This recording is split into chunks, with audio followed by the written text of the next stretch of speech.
righty.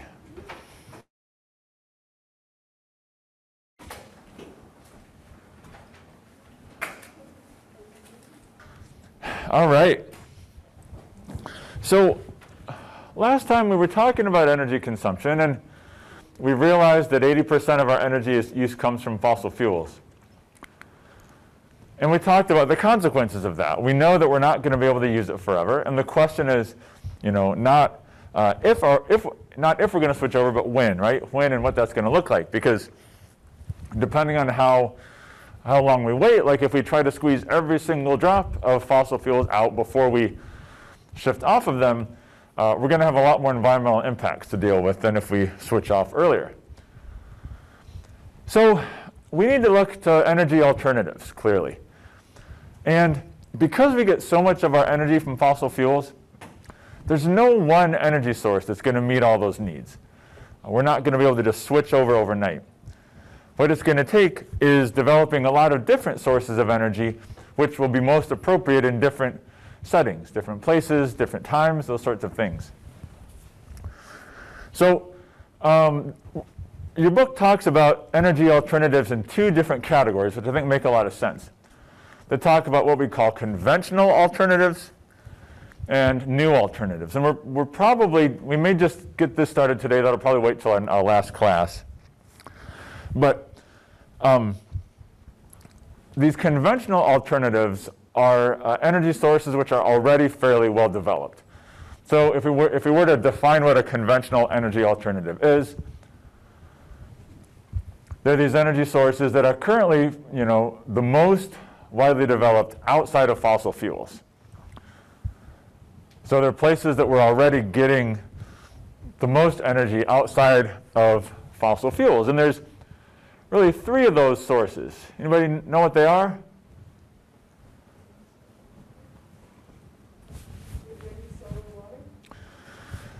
So wind and solar will fall under our new alternatives option because we don't, right? They're coming online fast, but as of right now, they don't have a real big chunk of the energy demand. But the hydro is, right? So hydro contributes about 1/6 of the electricity all around the planet. So hydroelectric is there, but really the big three, the three that we could bring the most energy online quickest from non-fossil fuel sources are biomass, nuclear, and then hydroelectric. But each of these energy sources, it's kind of like the force. They've got a good side, they've also got a bad side. They've got drawbacks to them as well. We might look at wind and solar and say, gosh, there's really not much of a downside to that. But each of these has potential downside as well. So we need to balance the costs and benefits of each of them. But the reason we have to look to these conventional alternatives is that what we might call the new renewables, things like wind, solar, geothermal, ocean power, and then some of these new biomass technologies. These right now are only combined contributing about 2% of our energy globally. So it wouldn't be realistic for us to expect to be able to switch over to these overnight. We're going to have to keep developing them, working on the technology, switching as we can. But because these new renewables right now have a pretty small proportion of global energy use, it's important that we look at some of these other sources as well. And these are contributing a lot. Just to hit you with some more stats here.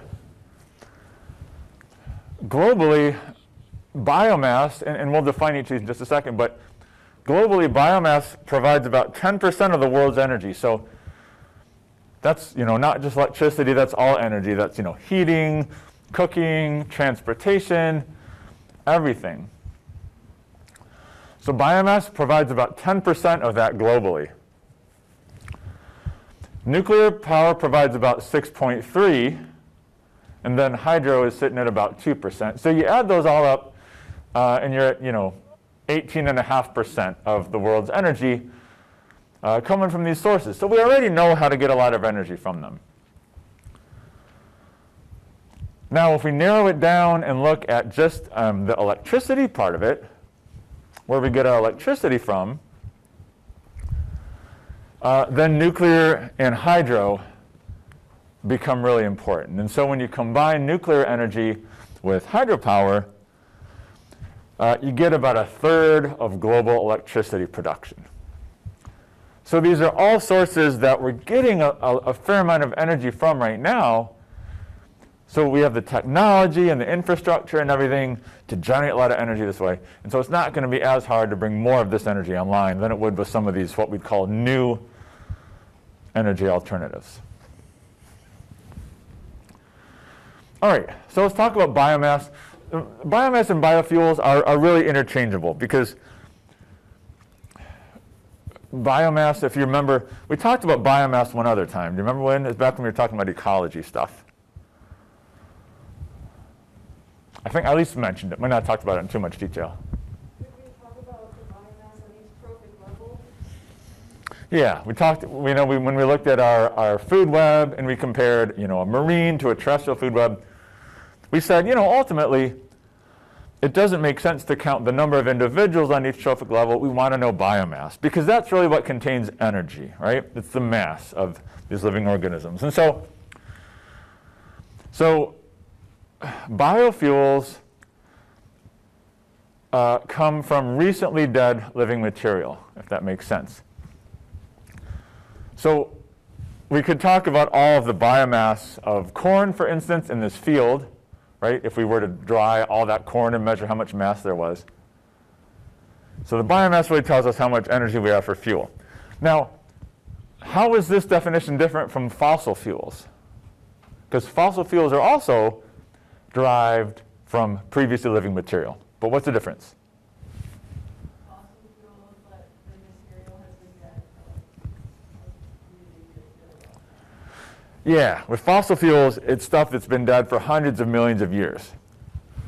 So when we're talking about biofuels, we're talking about a shorter cycle, if that makes sense.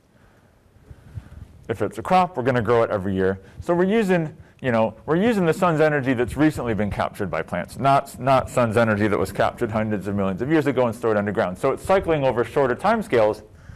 So this makes it easier to be sustainable because we can think about how much energy we use this year and then think about how much energy our crops captured this year. So there's really two main ways to produce energy from biofuels. The first is to grow crops that have a lot of sugar in them. And then what we can do is we can take that sugar and we can ferment it to produce ethanol. And so this is, if you're at the pump and it says, this product may contain up to 10% ethanol or whatever it is, that's how we're producing the ethanol. What are some of the crops high in sugar that we might grow to do this? Corn, yes, I've got corn right here, one example of it. There are a couple others we use on scales, like beets are one. There's some grasses as well that we're kind of experimenting with, but really corn is the biggest one. So the other way we can produce energy from biofuels is to grow crops that have lots of oil in them.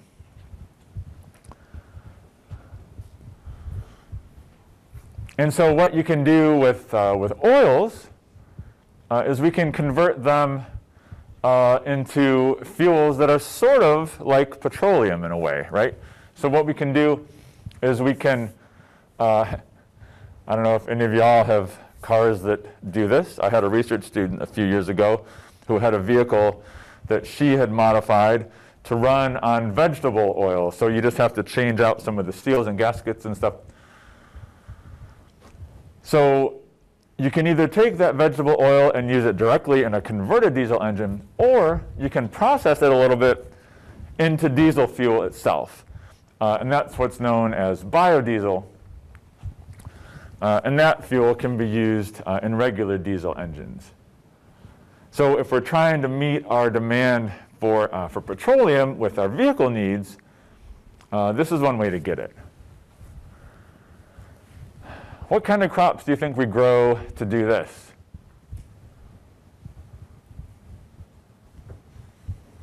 Any ideas? Mm-hmm. Yeah, soybeans are the biggest one that we do this with. So we grow soybeans to produce this oil. Right? So there's kind of two different ways. Yeah, I got a picture of a soybean here, I guess, don't I? So yeah, and there are a couple others, but really soybeans are the one we're doing this with the most. So this is just a graph looking at how much biofuel has been produced. This is 2003. If my seminar students were presenting this slide, I'd probably give them a hard time because there are no labels on the axes. Sorry about that. Suffice to say, these are the years from 2003 to 2013. And this is millions of tons of oil equivalent. And so you can see, look at how much we increased our biofuel production from 2003 over one decade. It went from what, maybe 15 to over 60. So it just shows you that the technology is available and it can get brought online pretty quick, because we've quadrupled the amount of biofuel we produce globally in the decade between 2003 and 2013. Now, if we look at the part of the world that the biofuel was coming from, where was most of it coming from? Those of y'all that can see.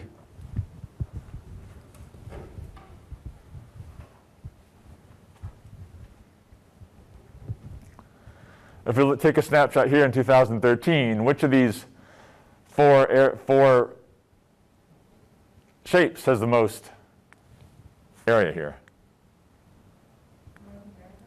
Yeah, North America. Good. And some of y'all may not be able to see this. But yeah, so this is really driven by a massive increase in production in North America.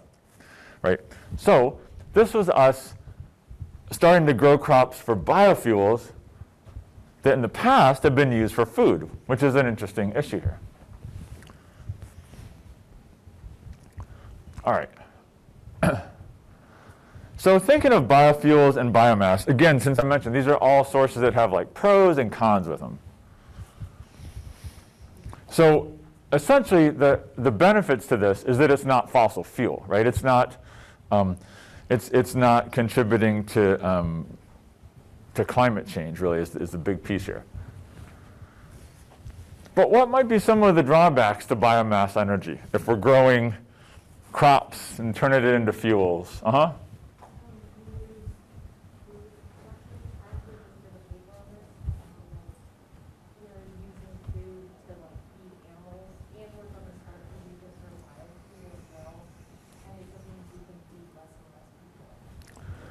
Exactly, right? It's gonna make corn or soybeans more scarce. It's gonna drive the price up. Yeah, it's gonna be harder to feed people. Exactly.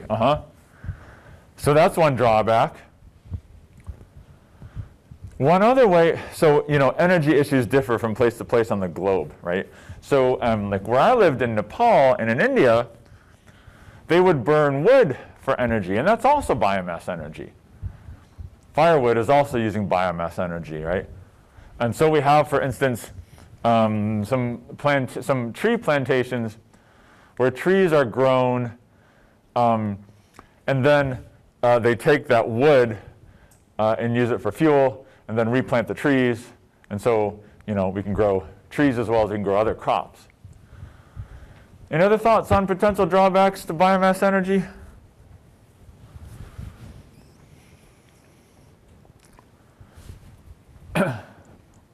So one of the big issues here is the relationship between how fast these things grow and how much we use, right? Because if we're using the energy faster than it's growing, then it's not going to be sustainable, right? We're going to run out eventually. So in places like India and Nepal, there was a lot of cutting down of forests as populations grew for energy. So in some parts of the world, things like indoor air pollution, where you're burning a lot of wood and that kind of thing, can be an issue. And then we've also seen issues with deforestation around the world from using biomass energy. And again, that's a little bit of a different scenario for using biomass than it is if we're growing these in crops out in the Midwest or whatever.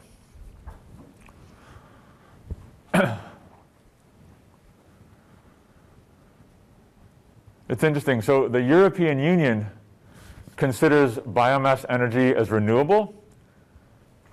And so utilities, energy utilities in Europe, are required to get a certain percentage of their energy from renewable sources. And so what was happening was people were cutting down forests in the southern United States, turning the wood into pellets and shipping them to Europe. And that was considered renewable energy. This was about 5 years ago. And so then there was this big uproar and like, well, we can't do that, and so we got over that. But this can really be an issue. So this is a picture from Nepal. It's a little bit grainy. But so in the village, a lot of people use wood for energy, for heating, for cooking, all these kinds of things. This is a picture of Nepal. This is like a populated hillside, and this is an area where the forest is protected. So you can see the difference in what the landscape looks like, right? So when we're reliant on this kind of biomass energy, it has massive changes to the landscape.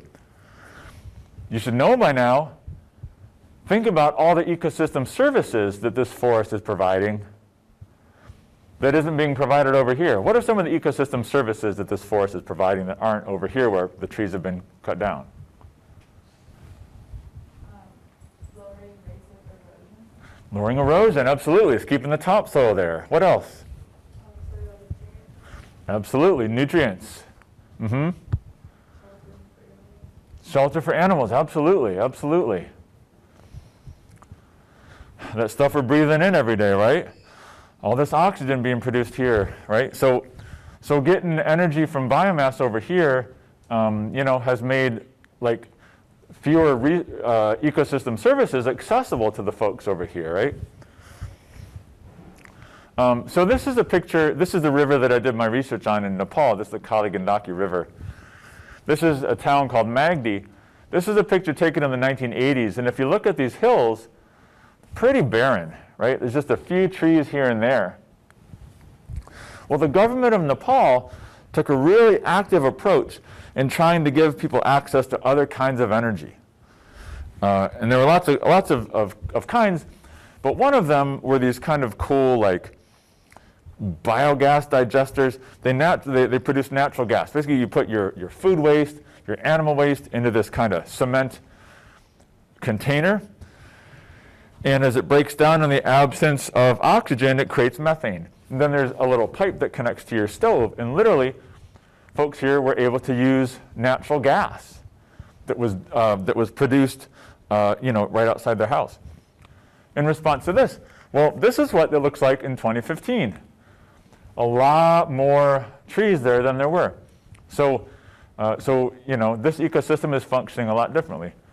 So that's one of the potential downsides of biomass in the developing world, is that it can really lead to loss of ecosystem services through deforestation.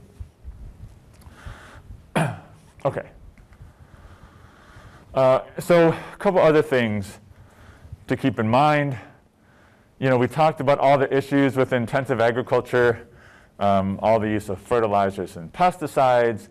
So if we're going to, say, grow more and more corn and soybean for biomass, well then all the issues that we had with our industrial agriculture, of course, are going to come into play, right? It's been estimated that if we wanted to meet our current transportation fuel needs from ethanol alone, we'd need to quadruple the amount of land on which we're growing corn right now in the US. We can't do that, right? We just can't do that. We don't have enough land to do that. We wouldn't want to. Because again, that land it's providing so many other things for us, or people are living there. So there is going to be this issue of converting land to agriculture, or to these like kind of forest plantation kind of things where you're just growing trees. So there's this whole the agriculture and land use issues. And then the competition with food production, again, like if we're growing corn and there's a demand for corn to be refined to ethanol, then it's going to cause the price to go up because there's only so much corn to go around. Like I said, unless we grow 4 times as much of it or grow it on 4 times as much area as we currently do. And then the final thing I'll mention is, again, we don't like fossil fuels for a couple issues, but a couple reasons. But one of them is because of CO2 emissions, right? Well, biomass isn't necessarily carbon neutral. What do we mean by carbon neutral?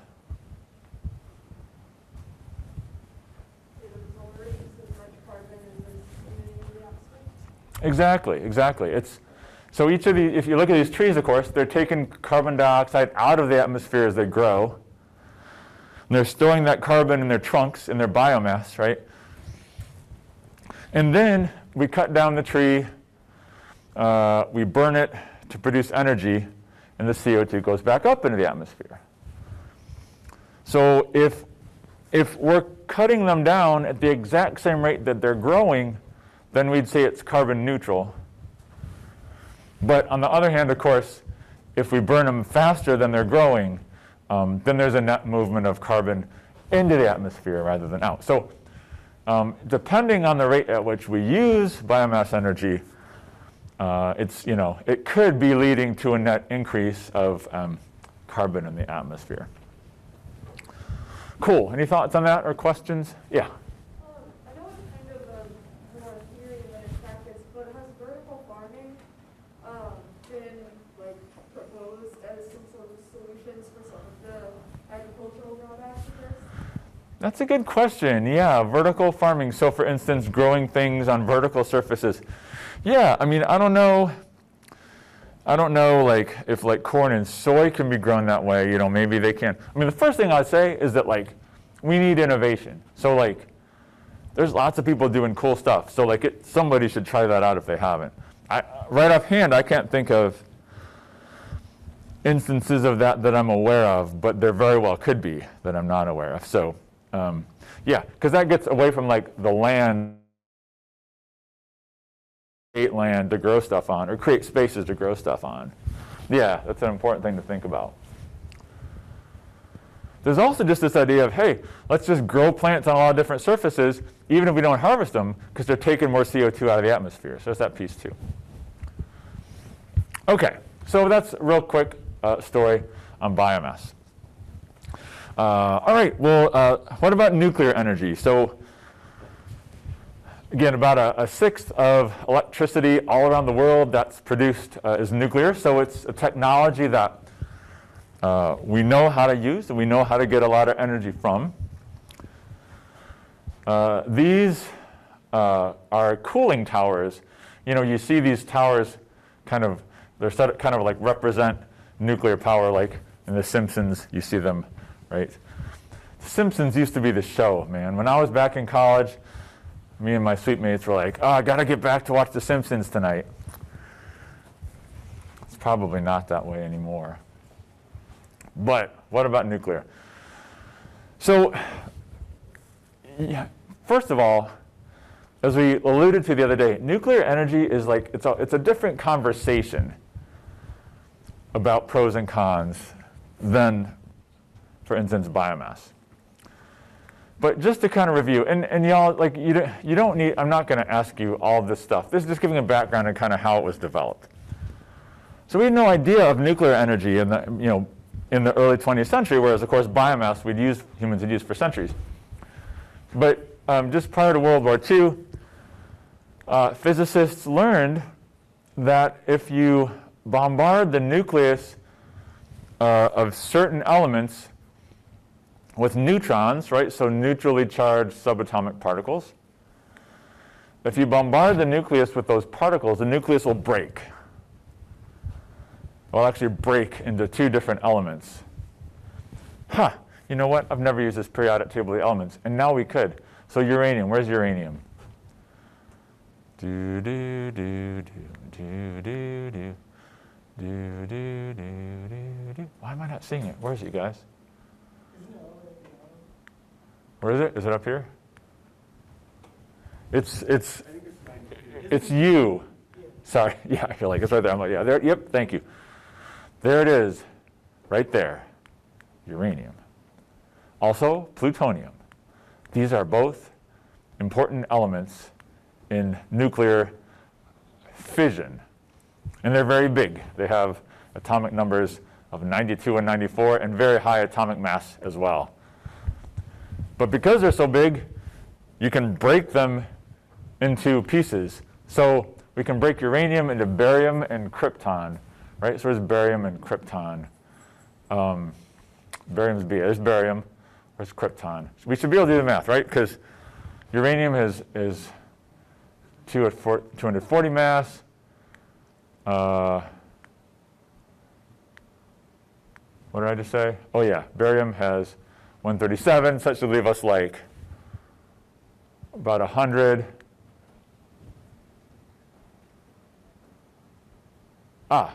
Krypton's 83. Okay, so just a little bit lost. Anyway, that was fun. I got to point at this thing. So it gets broken up. But the key is when the nucleus gets smashed, it releases a ton of energy. That's why the masses don't add up, right? Because some of that is lost as energy. Anywho, we can do this two different ways. There's two different kinds of nuclear reactions. So we have nuclear fission and nuclear fusion.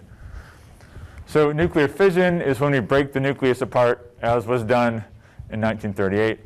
As you all probably know, the first demonstration of the power of nuclear fission came with the atomic bombs that were dropped over Hiroshima and Nagasaki at the end of World War II. And that just showed the massive amount of energy that can be released. So we can do nuclear fission. We can also do nuclear fusion. This is when you slam the nuclei together and they get fused into a larger nucleus. The problem with this is we haven't been able to do what's called cold fusion. We haven't been able to yet do nuclear fusion under controlled laboratory conditions. It takes a ton of heat and a ton of energy for these nuclei to fuse. Nuclear fusion is what has the potential to provide an enormously large amount of energy. We just haven't figured out how to do it yet. All we've been able to do really well yet is nuclear fission, which is great because it releases a bunch of energy.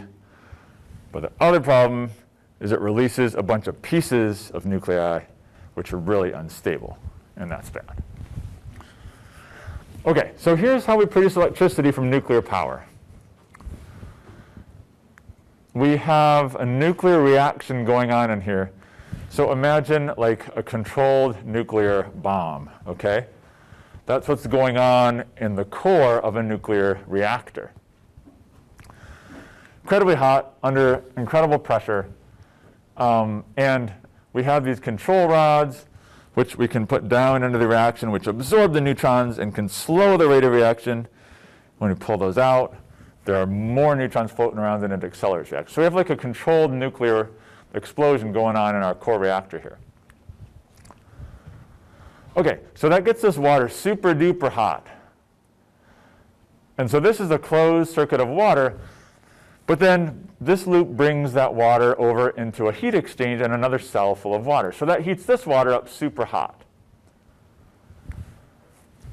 All right, so when we turn things into steam, that allows us to turn a turbine, right? So a turbine is just something that is going to be spinning around. The steam is flying through here. It's turning this wheel around real quick. That wheel's got magnets on it, so the magnets pass by other magnets and create an electron flow, a flow of electrons. And a flow of electrons is electricity. So we're spinning this turbine around and sending electricity out to the grid here. Then we condense the steam in this cooling cell, this third loop of water, and it's condensed back to water, then it's brought back over again to the heat exchanger, turned into steam again, and so this goes on.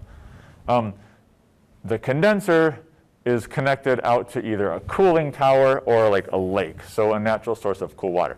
So we've got 3 different water circuits. Anytime we're using a turbine, well, let me say this. The way we produce electricity in most cases is by turning a turbine. So the only question is like, how do you turn it?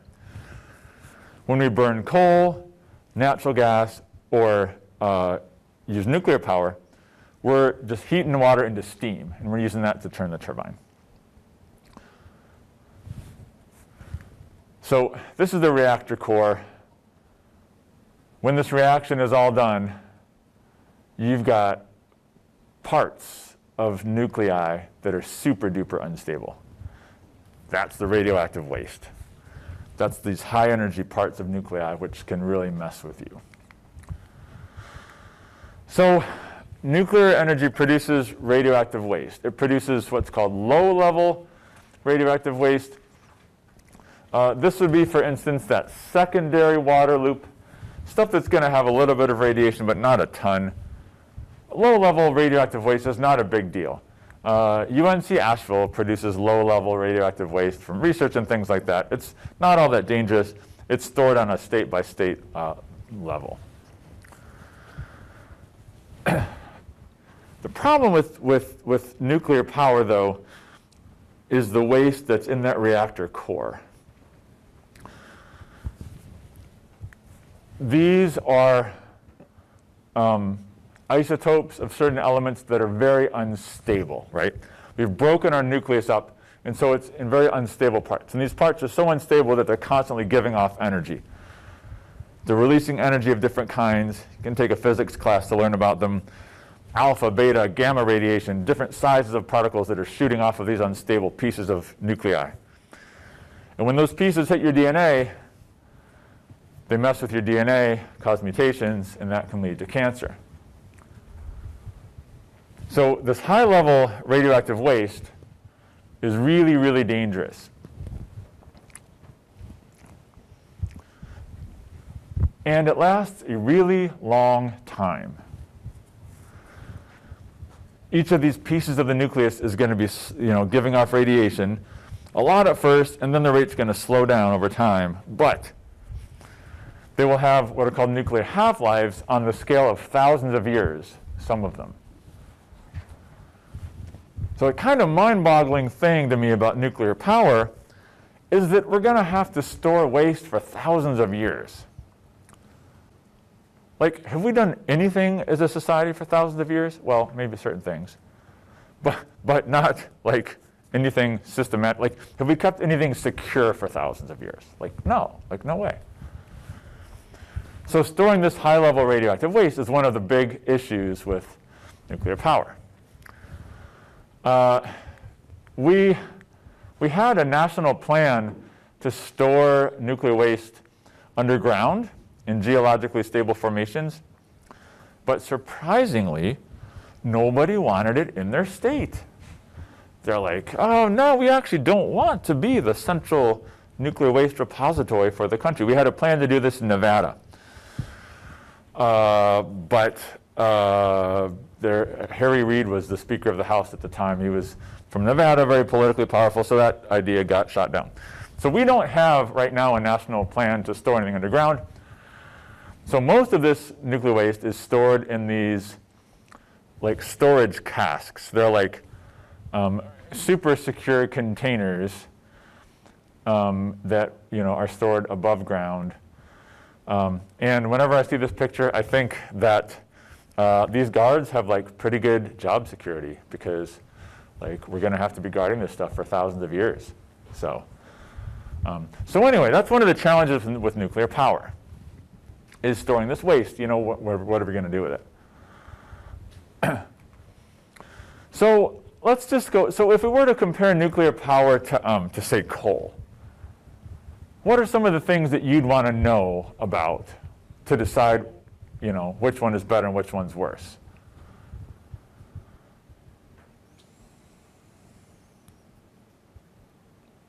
We talked a little bit about the waste aspect. Air pollution. Air pollution, right? Yeah, absolutely. Yep. So I've got a list. I've got a list for you. There's a whole bunch of different criteria that we could use to compare them. We could look at how much land they take up, how much fuel they need, fuel availability, air pollution, climate change risk, radioactive emissions, water pollution, risk from catastrophic accidents. links to nuclear weapons, annual occupational deaths. Okay, land use. Which do you think needs more land, coal or nuclear? And I mean the land used, you know, to get the resources, store the waste, produce it, everything. Which do you think requires more? Coal. Yeah, quite a bit more. On average, about 17,000 acres. This is standardized per unit of energy. So, okay, so as far as like its footprint goes, you know, nuclear is better. What about the amount of daily fuel required? You think coal needs more? Yeah. So a lot more from coal, about 9,000 tons a day versus 3 kilograms. We still have to mine the fuel, and so when we look at fuel availability, you know, again, coal, I mean, the estimates vary so much. A couple hundred is really kind of our best estimate. Now, we don't know with nuclear. Maybe 100 years, maybe longer. It's hard to get estimates on how much uranium is out there, surprisingly, right? Air pollution, you think coal produces more or nuclear? Coal, once again, right? In some areas, pretty severe air pollution. Nuclear, not much at all, really. It's just kind of the steam that's produced is the only thing that's going in the atmosphere. Climate change risk? Yeah, coal, severe. Nuclear, really no risk at all. I mean, there's a tiny bit because you have to operate machinery and stuff like that. But relative to coal, nuclear is coming out pretty well so far. Routine radioactive emissions, a lot more.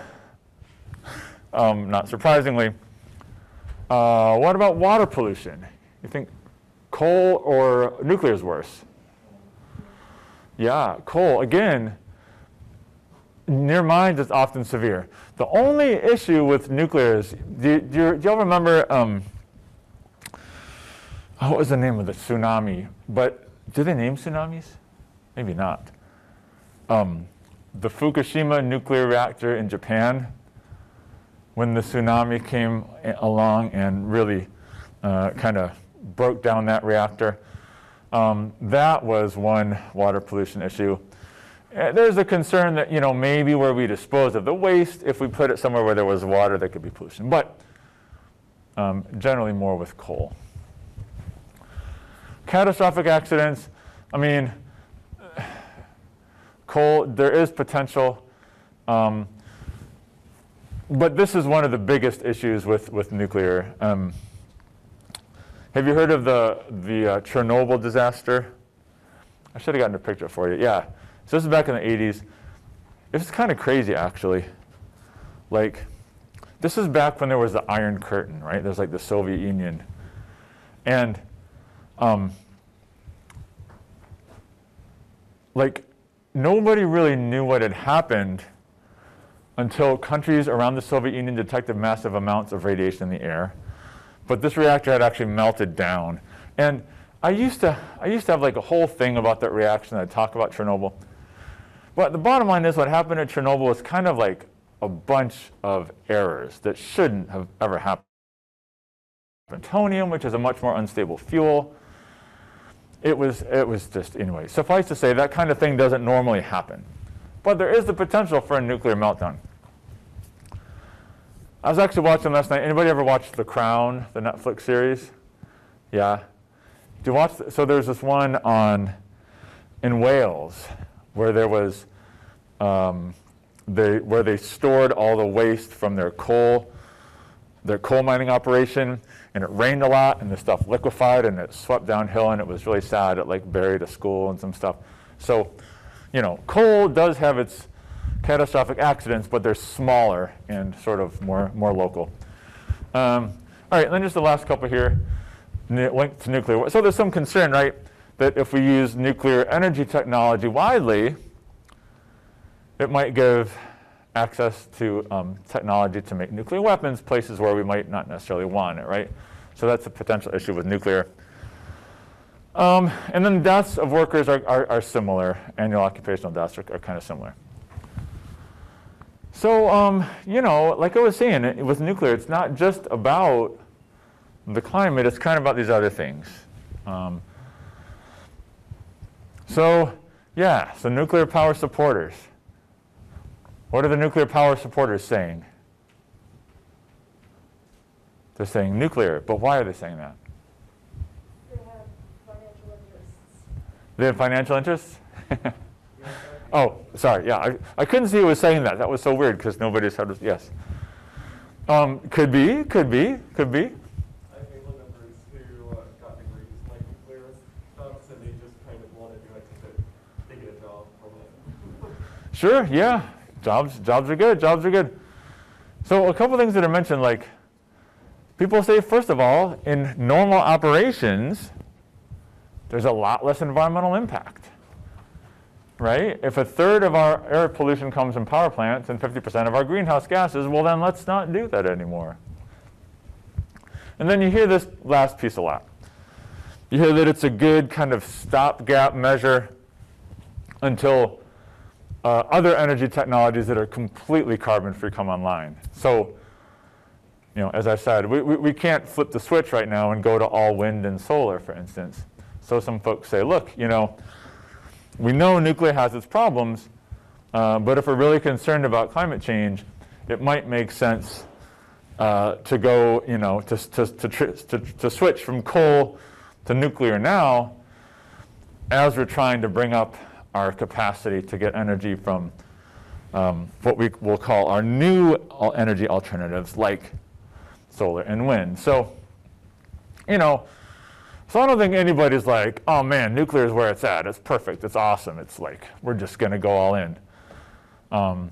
But the people that are supporting it the most, I think, are just saying, you know, it's going to help us bridge the gap to the point where we can use these new renewables.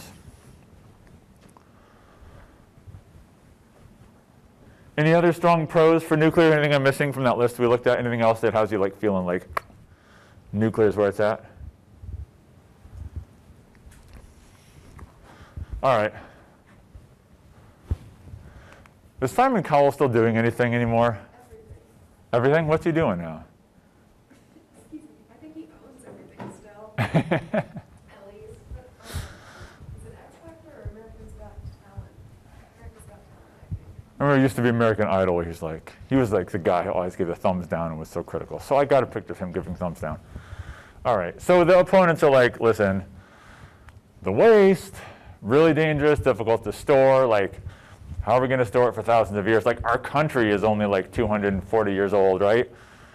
How are we, like, doing something for 1,000, like, it's hard to even wrap your head around how would we protect this stuff for thousands of years. And then folks will also say, when you bring up the carbon footprint part, that, you know, it's not completely carbon-free, that there is some carbon, you know, that's produced. So again, it's not, you know, it's not solar, it's not wind. But it is, again, an order of magnitude smaller than fossil fuels. So, you know, from a climate change perspective, nuclear generally comes out looking pretty good. It's the other things, right? It's the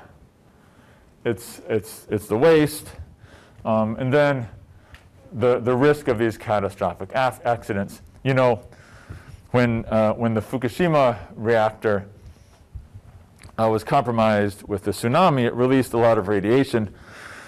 And they're finding, for instance, fish like tunas that swim back and forth across the ocean from, you know, the Pacific coast on the US side to Japan, that they're seeing high levels of radiation, you know, by these fishes years after that accident. So there is this kind of looming risk of potential accidents. Yeah?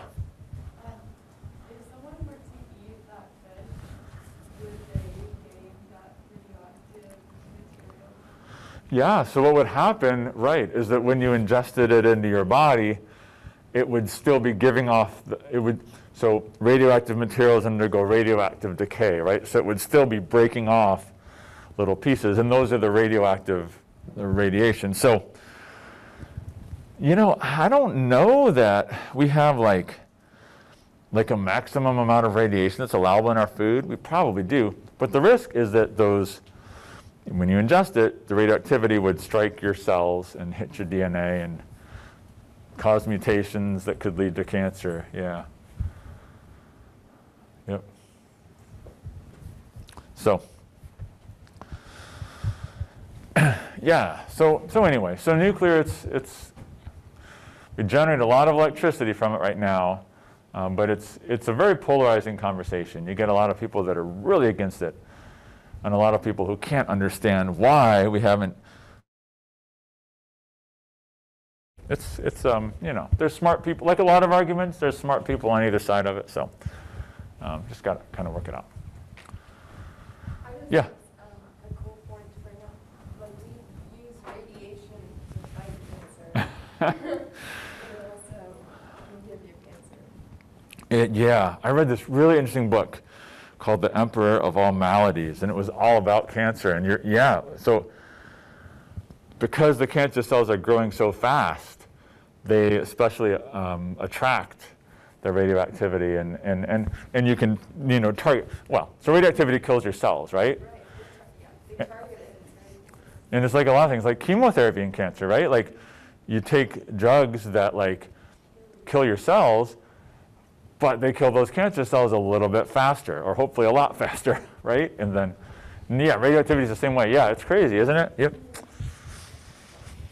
Crazy stuff, man. A lot of take cell molecular biology. Cool. Can someone give me a time check? I did not bring my phone with me for some reason. 11:54. Okay. Cool. All right. So let's talk about hydropower.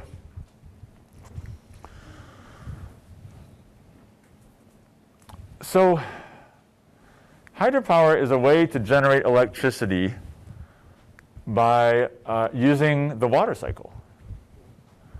By collecting water in back of a dam.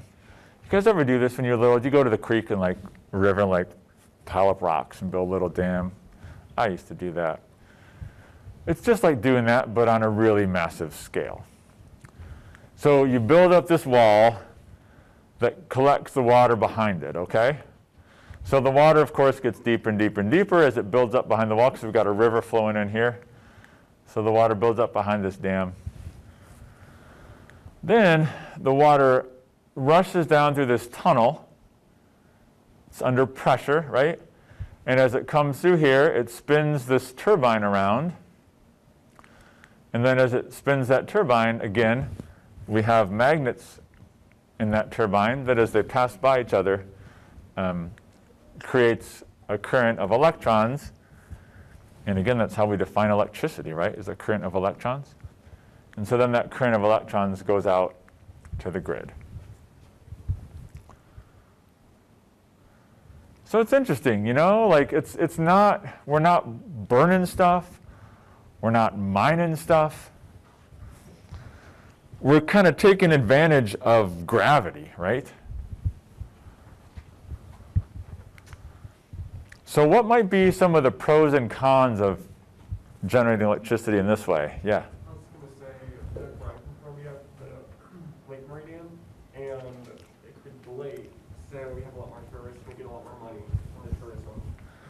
That's a really interesting idea, and I hadn't incorporated that at all. That when you build a dam, it creates a lake upstream from it. And there, you know, and I mean out west, the huge dams like Lake Mead, Lake Powell. Yeah, there's a lot of recreational opportunities out there. So that is a part of it. Yeah, you can create recreational opportunities and drive tourism maybe in an area that wouldn't have it. We've got like Lake Hartwell down here, places like that. Yeah, that's an interesting point. I hadn't incorporated, which I probably should have. Any other thoughts, pros and cons? I don't know if you're raising your hand or no. Yeah. For a cod, you're changing the natural habitat, so like fish that rely on the river, such as like salmon, to breed upstream, they can't. Right, exactly. When you've built that dam, fish can't migrate past it. Now, there are things that we do to try to help fish migrate past it. We make these things called fish ladders. There are even some dams out in the Pacific Northwest where they transport salmon around the dam using trucks. I kid you not. There's also this crazy thing called a fish launcher that they use. I should have gotten a video of this. It's like a pressure operated gun that like on small dams actually like shoots the fish up over the dam. It's pretty crazy. Anyway, but yeah, it's going to be a major barrier for any fish that are moving back and forth. And it's going to change all the habitat. It's going to change a river into a lake. So there are definitely going to be some pretty major impacts on our aquatic ecosystem. Yeah. What are the pros? What are the pros?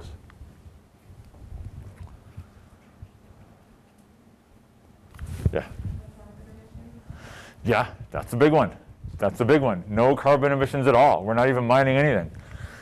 So, you know, this says a low carbon footprint, which means, again, when we're building it, there'll be some carbon emissions, but minuscule. So there's this term called EROI, and we'll come back to it later on when we discuss new energy alternatives. It's called energy return on investment. It means how much energy do you put into a process versus how much energy you get out of it, right? So if we're going to do coal, we got to expend energy to go out and mine the coal, right? We got to fuel up all our vehicles to do that. We got to move that coal to our power plant. We got all this stuff to go on. Well, it turns out that hydroelectric power has one of the highest energy returns on investment, that it doesn't take much energy at all from an input perspective to get the energy out. So it's pretty efficient from that perspective. Again, a minuscule carbon footprint. The biggest carbon footprint with relative to dams is the construction, because it's massive. I mean, some of these things are massive. The amount of cement you put in can be real significant. And then renewable in the sense that we're never going to run out of water, right? We're not, I mean, you know, it's just going to keep flowing. Like it's not, you know, over your extended winter break, go to a river or stream, sit next to it and just think, wow, this just doesn't stop flowing. Like, it's crazy. Like, these cycles in nature, like, they just don't stop, right? So that's always going to be going on. So as y'all mentioned, really, from an environmental perspective, there's this piece, right, that we're destroying aquatic habitat and terrestrial habitat, right? Because this used to be a valley. We've turned it into a lake. And submerging important cultural heritage is also a big deal in some places, dependent on where you are. I know I worked as a park ranger one summer out in Kansas at this lake called Fall River Lake. And when it was built, they literally had to, like, relocate this village, like its church and its buildings, even its cemetery. They actually had to, like, relocate their graves. Like, it can be pretty significant. And that was just like people that have lived there for a couple hundred years. If you're in a place that is of significance to Native American cultures, then that's going to be a huge thing to think about. So, yeah. I wanted to say the same thing about with Lake Murray. There are a lot of cemeteries and, like, old churches and old bridge under it, so you can just surviving out there. Oh. Interesting, interesting. Anybody see the movie Deliverance? Scary, scary movie. But, yeah, it's all about these folks, like, canoeing this river on the last time before it got turned into a lake. And in one of the scenes, they're, like, moving a church, like, up, like, on wheels on this road up out of the way. So yeah, it's a pretty massive change to the landscape. Cool. All right. Well, we are going to get to talk about some new renewable energy options. This is awesome. So there are other new sources, you know, things like tidal energy, geothermal, all sorts of things. But I really want to focus on the two that are growing most rapidly and that really have the greatest potential for us to continue to increase their contribution to our energy use. And that's solar and wind. And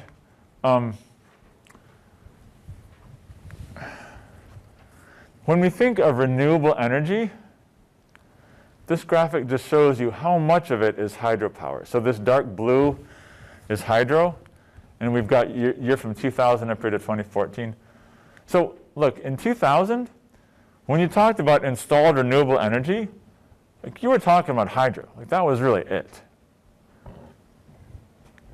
But in 2014, we can see that wind energy grew a bunch, right? As did solar, and then some kinds of bioenergy. So again, wind and solar are the fastest growing forms of energy right now. The problem is, of course, they started with such a small fraction, right? That we're not getting there very quickly. If we look at how much has been added, it's even clearer, right? That the amount that we're adding year to year, especially now, a lot more wind and solar than hydro. These graphs are designed to make you feel happy as you walk out today. That's the goal of these graphs. So when we look at the amount of wind power capacity between 2000 and 2012, we multiplied it by more than 10 times. Right? What's that? 17 into 283, like 170, like 15, more than 15, right? We increased in 12 years the amount of wind capacity 15 times. The planet. That's crazy. That's crazy. And so if we're able to do that again, we're going to be in a good place. So wind went from kind of like an afterthought on the energy scale to something that's significant around the world now.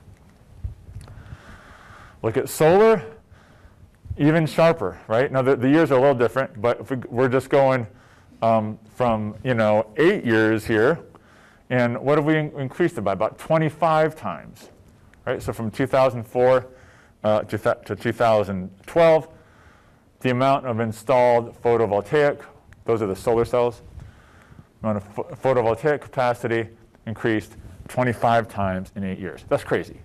That's like just mind-blowing crazy. So these sources of energy are growing super fast.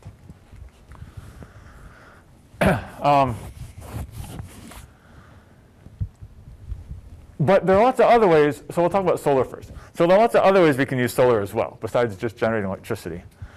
It is a big component of what's called green building design. So some of y'all may have the opportunity to design and build a home, or you might just be looking at the design of homes that you're thinking to purchase. And remember, right, fossil fuels are getting scarcer. They're getting more expensive. So thinking about energy efficiency is going to be more and more important in the future, right? It's going to be a big part of your monthly expenses. It is already, but it's going to be bigger. So thinking about how to do things in an energy efficient way is real important. And the relationship with the sun is pretty important to that. So here's a home. This is the south, facing south here, right? So if you remember the Earth, the sun shines brightest on the equator. So as you move to the north, your brightest energy is coming from the south, if that makes sense, right? If you move to Australia, it's a different ballgame. But, so we've got our sun coming from the south. The kind of cool thing is that in the summer, the sun is higher in the sky. In winter, it's lower in the sky. Well, when do you want the sunlight coming into your house? Winter or summer? In the winter, right? So what you can do is you can build kind of an overhanging roof that will block the sun's rays in the summer, but then in the winter when it's lower in the sky, it lets them in. And so you can have a big, we're enclosing a carport on our house right now, and we want to have like big windows facing south so we can use that energy. So if you got a big window, then you can use that sun to create your own little greenhouse effect here in the winter, right? And warm your house up. So yeah, it's incredible how much energy the sun brings to us. So however we can incorporate it into our plan is good. And so then this mentions another thing, which is that of course warm air rises. And so in the summer, if you have vents like this, it'll allow a current of the warm air to move out of there. This is using solar energy to dry one's shoes, which is also important because you don't have to put them in the dryer now. You can just let the sun do it, right? When we were living in Nepal, we didn't have a water heater. The water tank on top of the building looked like this. It was painted black, sort of a flat black color. And let me tell you, You didn't want to take a shower early in the morning. You just did not want to do that unless your goal was to wake up really fast because that water was cold. But late in the afternoon, we could, have 15, 20, 25 minutes of like hot water. So by, building, and in addition to this, it also had kind of like a reflector thing here with some pipes in it too. All of that didn't need, a single volt of electricity. It was just all taking this energy from the sun and using it to warm things up. So this all falls under the category of passive solar, right? We don't have to transform it into anything. We just kind of live our lives, design things in a way that we maximize the input of the sun.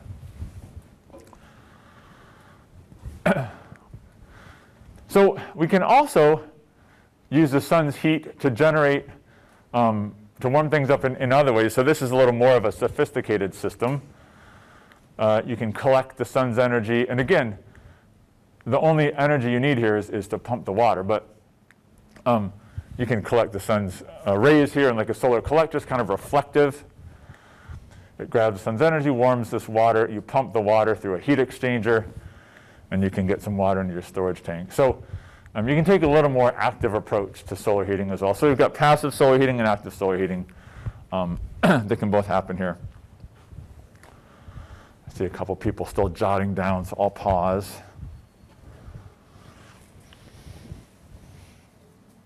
And it was crazy because the temperature was cold. I mean, it was like, the nights were like, it wasn't freezing, but it was like in the 50s, 40s even. But then by late afternoon, when it's sunny, like that water is warm. Like it's toasty. Let's see. Can I have a time check again? 12:10. 12:10. Okay. Hey, I've got like a 1.5 minute video. This is cool. All right, so now let's think about how we can generate electricity from the sun. So one of the things we can do is are you all familiar with the wave-particle duality of light? It's crazy, you guys. When the sun shines, we can think of it as waves because it comes in different wavelengths, different colors. We can also think of it as a stream of energy particles, okay? So one thing we can do is we can capture the light of the sun in a mirror and focus it on the center here. And so we've got a tube of oil, and we've got like a concave mirror here that's going to channel all the sun's rays to this pipe, and it's going to get that oil super hot. So what we can do is we can use sunlight to heat some kind of storage medium. In this case, it's oil. And then we'll use that oil to heat water into steam and generate electricity.